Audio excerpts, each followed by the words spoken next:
सर्वेभ्यो नमस्कारः। पीताम्बरं करविराजितशङ्खचक्रकौमोदकी सरसिजं करुणासमुद्रं राधासहायमतिसुन्दरमन्दहासं वातालयेशमनिशं हृदि भावयामि। दशमे दशके तृतीयः श्लोकः। तावत् ससर्ज मनसा सनकं सनन्दं भूयः सनातनमुनिं च सनत्कुमारं ते सृष्टिकर्मणि तु तेन नियुज्यमानास्त्वत्पादभक्तिरसिका जगृहुर्न वाणीम्।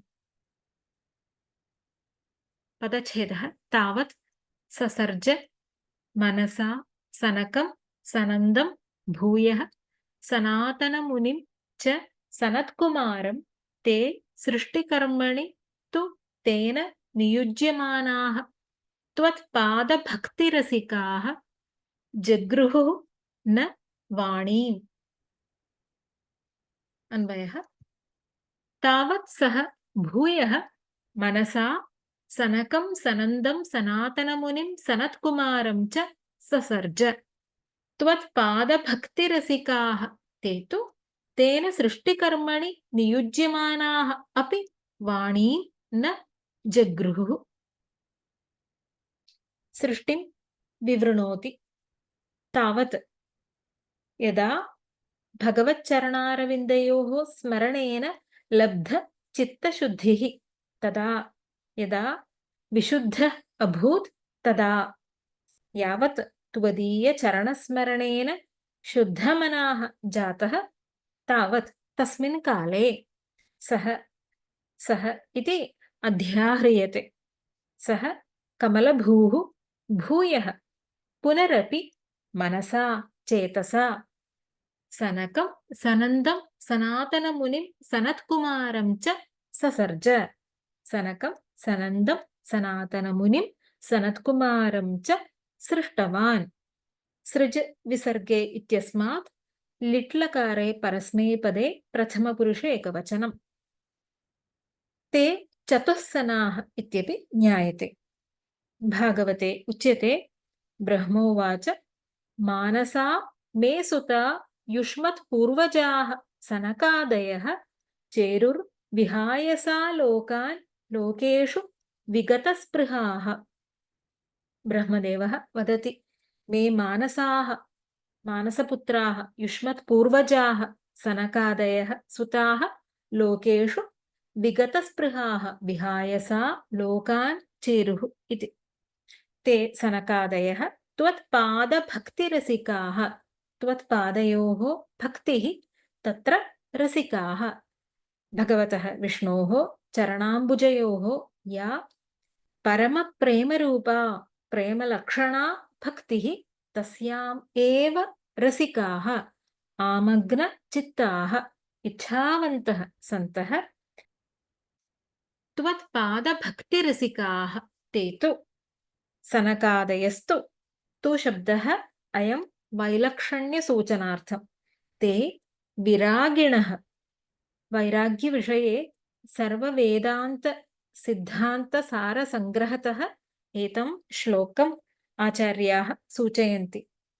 काकस्य विष्ठावत् असह्यबुद्धिर्भोग्येषु सा तीव्रविरक्तिरिष्यते विरक्तितीव्रत्वनिदानमाहुर्भोग्येषु दोषैक्षणमेव सन्तः। भोग्येषु वस्तुषु काकस्य विष्ठावत् पुरीशवत् या असह्यबुद्धिः सा तीव्रविरक्तिः इष्यते सन्तः। भोग्येषु दोषैक्षणम् एव विरक्तितीव्रत्वनिदानम् आहुः इति।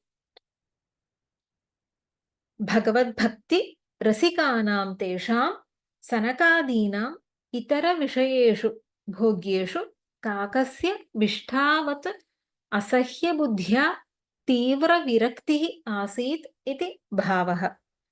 ते तु तेन ब्रह्मणा विधिना सृष्टिकर्मणि नियुज्यमानाः अपि सृष्टिव्यापारे प्रेरिताः अपि इतः परं यूयं सृष्टिकार्याणि कुरुत इति ब्रह्मणा नियुक्ताः अपि ते तस्य वाणीं न जगृहुः।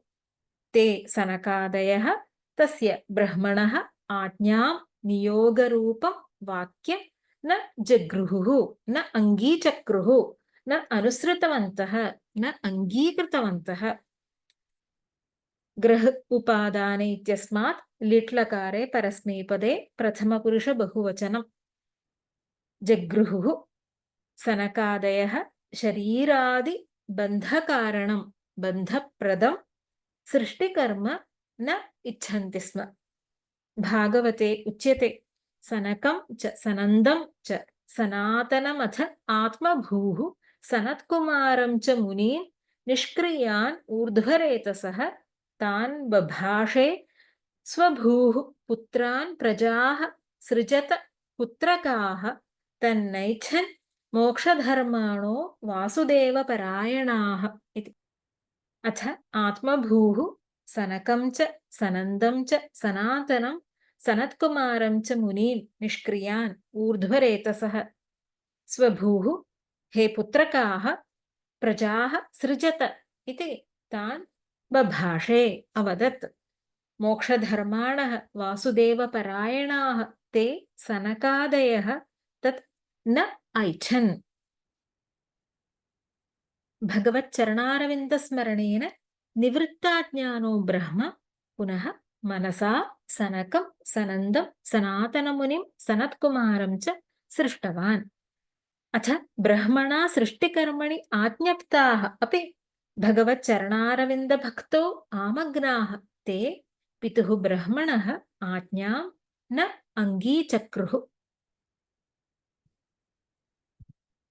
तावत् ससर्ज मनसा सनकं सनन्दं भूयः सनातनमुनिं च सनत्कुमारं ते सृष्टिकर्मणि तु तेन नियुज्यमानास्त्वत्पादभक्तिरसिका जगृहुर्न वाणीम्। ॐ सर्वे भवन्तु सुखिनः, सर्वे सन्तु निरामयाः, सर्वे भद्राणि पश्यन्तु, मा कश्चित् दुःखभाग् भवेत्। ॐ शान्ति शान्ति शान्तिः। हरिः ॐ श्री गुरुभ्यो नमः। हरिः ॐ। धन्यवादः।